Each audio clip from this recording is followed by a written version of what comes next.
video game show this year was pretty good. Even if there wasn't an announcement that particularly blew my mind, there were enough trailers of games I was already keen for to keep my hype going hopefully until the end of the year. TGS 2017 for me is mainly just a reminder that the next 12 months are already looking fantastic, with interesting new IPs coming out, great remasters and spin-offs, and some of my favorite series getting new additions. With plenty of hope that it's given me hype that will last, these are my favorite announcements and trailers from TGS 2017.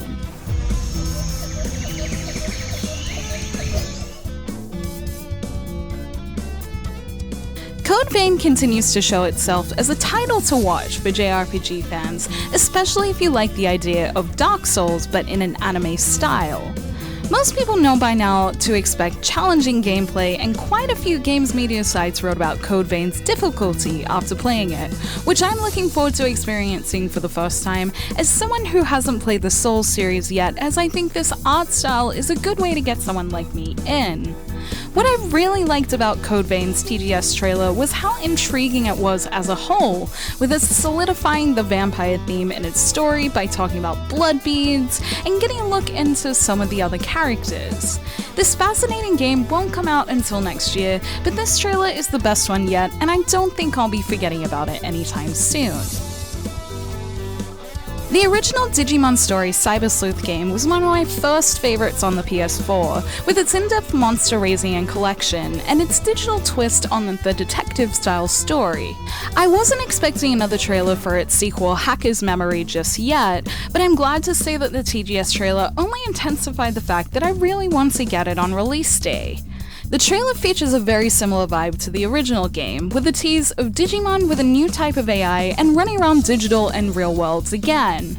Honestly, I'm just excited to collect as many Digimon as I can and run around virtual Tokyo again with some of the quirky characters I remember, and whether it's better or similar to the last one, I'm pretty sure I'm gonna have a lot of fun making an Agumon army when the time comes. I've been excited for DOTA HackGu ever since it got announced, and the promo video for it at TGS was a good look into the characters and themes of it. I've only played bits of the original DOTA Hack PS2 games, but never to completion, so it was interesting to see the characters for GU a bit more. Now that I think about it, there were a few more interesting games based around MMOs and hacking themes at TGS this year than usual, but DOTA Hack seems to be the first one coming out, and with November probably rolling around before we know it, this is a good reminder to get ready for it. Speaking of games based around MMORPG themes, Sword Art Online Fatal Bullet has been one that has been surprisingly getting my attention with each of its new trailers, and its TGS one was no exception. I heard a few people on podcasts mentioning its gameplay looked a little like Freedom Wars, which I can see a little bit in some of the trailer gameplay and previews shown this time. I was quite addicted to Freedom Wars back when I got it, and have been wanting to catch up on Sword Art Online's story for a bit as I stopped after the first series, so Fatal Bullet could be a good gateway back into the series if it's good. In a somewhat unexpected move, a Final Fantasy IX PS4 release was announced and dropped during Sony's pre-TGS conference. Final Fantasy IX is one of the most beloved Final Fantasy games by a lot of fans, so having it in the PS4's library of games is definitely a quality addition. I was happy about it too, although I played Final Fantasy IX a couple of years ago on my Vita and PS3 without trophies, so it might not be something I play immediately.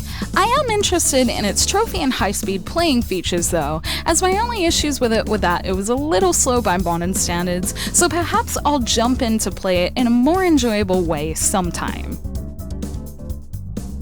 The big news for Dissidia Final Fantasy NT was the confirmation that Final Fantasy XV's Noctis will be in the game, which ever since it was announced, I've been hoping for. The arcade version I played of Dissidia NT had no Final Fantasy XV presence, so having Noctis join the group of other Final Fantasy series protagonists and characters gives me something new to look forward to when it comes out. Also to look forward to in Dissidia are things I haven't seen in its gameplay before, particularly the moment where the characters seem to be fighting Ifrit, which is intriguing because in the arcade version, summons fight by your side rather than against you, so I wonder if this is a story fight or something else. Either way, I'm more interested in it and reminded about it, with this game coming out in January only making my purchasing decisions for that month that little bit harder. Final Fantasy XV Universe announced and talked about various ways it will be expanding, including more story content going into 2018. Those I didn't really care about though, as what I really cared about was the tiny episode Ignis snippet shown in the Universe trailer. It's not much at all, but it shows Ignis with a less put together hairstyle and gloves off, ready to fight, alongside the not-so-friendly Ravis of all people.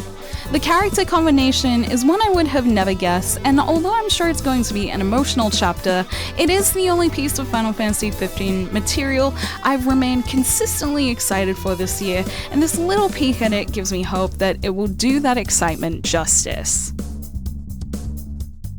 Thank you for watching this video. Let me know in the comments below what you were excited by in TGS this year, and what you're thinking about picking up from the announcements. You can like and share this video if you enjoyed it, subscribe to my channel for more JRPG content like this, and ring the bell to get notifications on whenever I post. Check out the blog at jrpgjungle.blogspot.com.